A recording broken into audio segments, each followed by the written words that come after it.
we're going to take a look at a game example. In the first workshop, the first session of this workshop, we did it live. We worked with teachers, and I'm going to show you the game that came out of it. We started with an example, and then we've been building it out. And with input from you all, we are going to build it out some more. One of the things that's kind of cool that you might want to include in your lessons is Easter eggs. In game design, an Easter egg is something that isn't part of the game that's kind of hidden in there. So one thing you can ask your students about how often they can see resources from the Library of Congress. So this is the artwork behind the museum director here, but these both happen to be from the rural history or folklore area. And so I snatched these images from there and put them up as artwork. So there's a lot of little things that will show up in there. Also, just so you know, when you see this game coming up, this is a draft. So when I come to Fort Yates, if you are teachers and you're willing to redo the voiceover, or if you have students that would be willing to do the voiceover of children in the game, we would absolutely love to have them. They can have their first game credit. And as I said, this is a very rough draft. Like, one of the things I'd like to change is the splash screen. We could change the name. There's nothing in here that can't be changed. Taylor, wake up. The bus will be here in 5 minutes. It's okay. I've timed it. I can find everything I need in 2 minutes. You'd better. So here's the game part of it, one of the game parts. I think I might want to add some sound to this, like if they forget what they're looking for, they can click there. I think I might want to add a music track to it.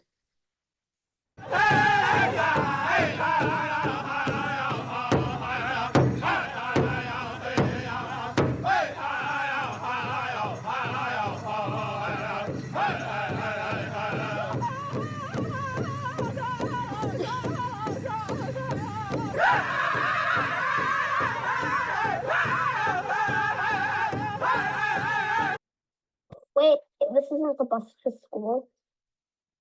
Did you forget? We have a special field trip today. The Library of Congress has lent some primary sources to our county museum, and we're going to see those in person. One of the things we added since the first time was teachers wanted a back button so they could go back if the students were like just skipping through or if they missed it. Now, everyone needs a buddy, so you stick together. Taylor, you're the last one off the bus, so your buddy would be Alex. Before we go in, who can tell me what primary sources are?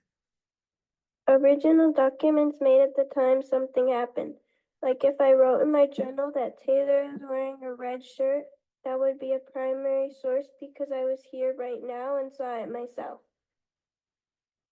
Right. And if next year I wrote, Alex told me that Taylor wore a red shirt to the same field trip last year, that would be a secondary source because I didn't see it myself. We say original documents, but that includes photos, paintings, videos. For example, if someone took a photo of Taylor in his red shirt right now, that would be a primary source.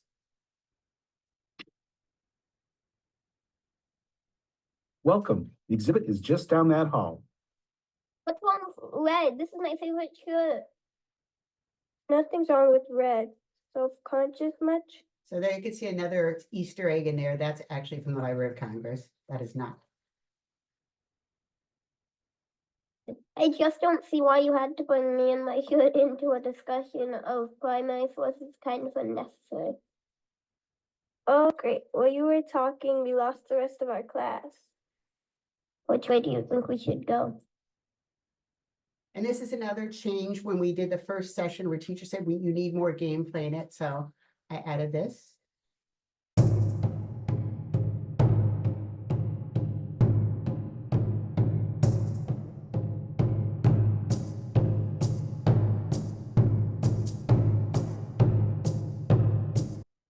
So any ideas people have for making the game better, more fun for students, more educational. I'm all about that. It almost looks like he's walking backwards. That's what Maria said. Did I mention I'm a math teacher, not art teacher? That'd be kind of cool if there's some classes that have like Photoshop or art or anything that could help with this too.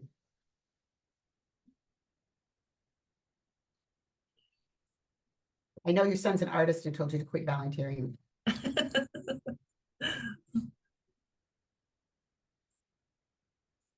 Native American Veterans Exhibit, courtesy of Library of Congress. There are 5 choices. World War I, women veterans, war stories, famous veterans, and I can't read the tiny letters on the last one.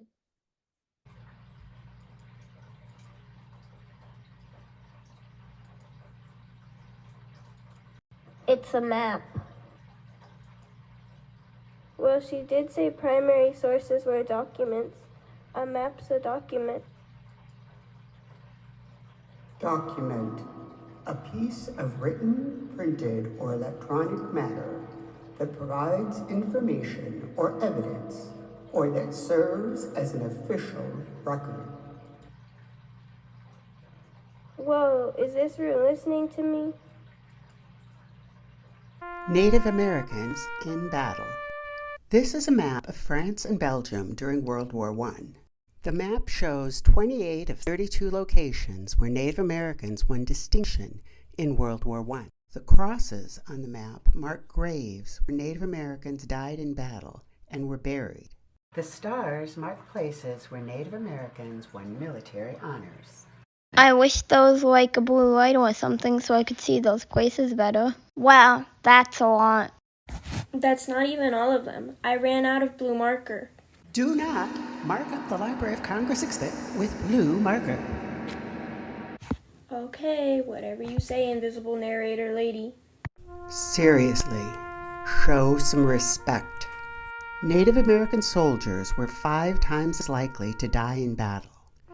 5% of Native American soldiers died, while 1% of all American soldiers were killed. Their valor in battle was a major factor in the passing of the Indian Citizenship Act that conferred citizenship on all Native Americans. Yes, you heard that right.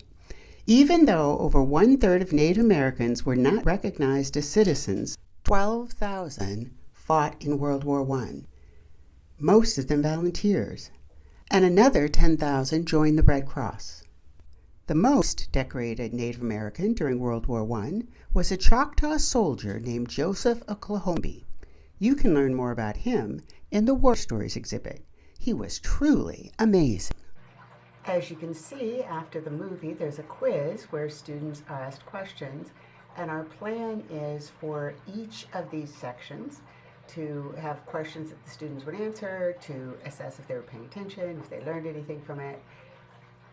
These aren't necessarily the questions that will go in the final version of the game.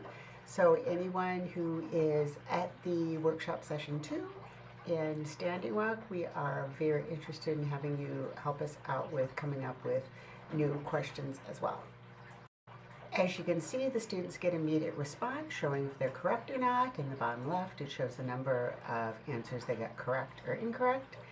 And then the second activity here is a game like Whack-A-Mole where they capture the enemy soldiers. And you might be interested to know that there's another Easter egg in here because the audio comes from the Library of Congress as well.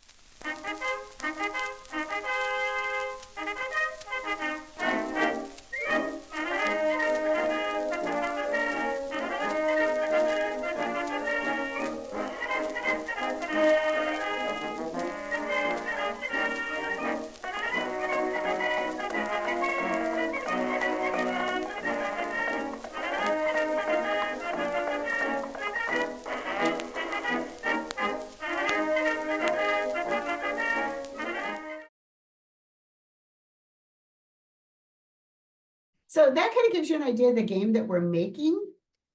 In the primary sources, there, there will be the primary sources. There'll be, the documents, pictures, photos, and things like that. But it's also important to remember to, I guess, reintroduce or keep the conversation going with the vocabulary in terms of math, because that's not how we normally talk. And I think like any vocabulary that we learn, we need to use it and in context. So if math vocabulary isn't something that some of our kids come with, it's good to introduce them to it and then speak to them in those terms and let that be part of their everyday learning. For example, we don't just say, well, some kids do. I mean, and we hear them. And if you're a teacher, it's just kind of normal. But if a kid's saying, hey, I did my pluses, I did my minuses, and I don't really know how to do the times, those kinds of, and that's how kids talk because that's how they learn. But we can change that. We can adjust that. We can reinforce the math vocabulary in terms of normalizing addition problems, subtraction problems, multiplication problems, like just using those words regularly, having them available maybe on the walls, because those are like, plus is a lot easier to spell than addition, or times is easier to spell than multiplication. So if those words are somewhere where they can see them, whether they're on the screen or on the wall on a poster, visual kind of things, it's just important. I mean, I'm mentioning this, I'm sure some of you know that already, do that already, but I think it's just worth mentioning. If it's not part of their everyday language, it's really good to reinforce and then affirm. And then with this project, as we're moving forward, it's really good to just dial into speaking in math terms, mathematical vocabulary, because it's important. It's important to do that. I know we might understand that, but in the younger kids, as they get older, they'll hang on to that language. So yeah, it's important. And I just wanted to interject with that. Just in the same way that we talked about, this is what a primary source is. When something comes up, if we're talking about like XY coordinates, explain what that is and not just assume the kids know it. All right, I'm on it. I will make sure I did that. The last little bit that I wanted to talk about just how much more there is to explore at the Library of Congress. So this is one of the things that we're going to do in the next workshop when we're at Standing Rock, is spend a lot of time going through what are some possible stories. Where do we want to go from here? I personally did not know a lot of this. I think one of your relatives was a Lakota code talker, Juliana, but I didn't know until I started reading this stuff on the Library of Congress that there were Lakota code talkers, right? Because I saw that movie like everybody saw about the Navajo code talkers. I didn't realize that they were in World War I. Didn't know about John Harrington, who's an astronaut. Dr. Joseph Medicine Crow, when I first read the story about him, about this guy who decides, I'm going to become a war chief. And this is World War II, right? Nobody does that. I'm going to count coup on an enemy and steal his weapon and do all these things that you need to be a war chief. And he not only did it, but then he went on, came back home and got his doctorate. And I thought, no, that's made up. But it was a real guy, right? So there's so many amazing stories. In fact, I don't know if you want to share this with your students, but Dr. Medicine Crow was actually honored by the U.S. military under Badass of the Week. That's actually a thing that the military has. So I thought that was pretty cool. So those are just some examples. If your students, for older students, and I know, Juliana, you were just talking about middle school, high school, if they want to become a historian themselves, they can go to the Veterans History Project. And they're actually Native American sample interview questions. So if they are Native Americans themselves, if they want to interview a relative, anybody can do it. You don't have to be a Native American, it's not only Native American veterans. But I think that's a great activity for kids to actually look at becoming a historian. Just so you know, there are some requirements. Any individual or organization can participate. So if you're an individual doing it, you have to be age 15 or older. If it is a gold star oral history, so you're interviewing families of someone who died in the military, that has to be at least 18 for both the interviewer and the interviewee. And then there's an example here that we can look at just really quickly of an interview that was done at an elementary school. So if you have a veteran who's willing to be interviewed at an elementary school, you could do that.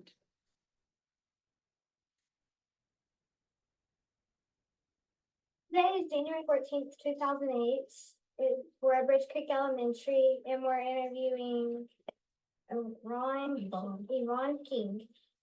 Her birthday's 12/22/64. Why did you join? I joined the military because I come from a military background. My dad was in the Navy and he served during World War II, Korea and Vietnam. My mother also served, she was not in the military, but she was a nurse during World War. So that's just one of many, many examples of what your students could do. They can actually contribute to the Library of Congress under your supervision.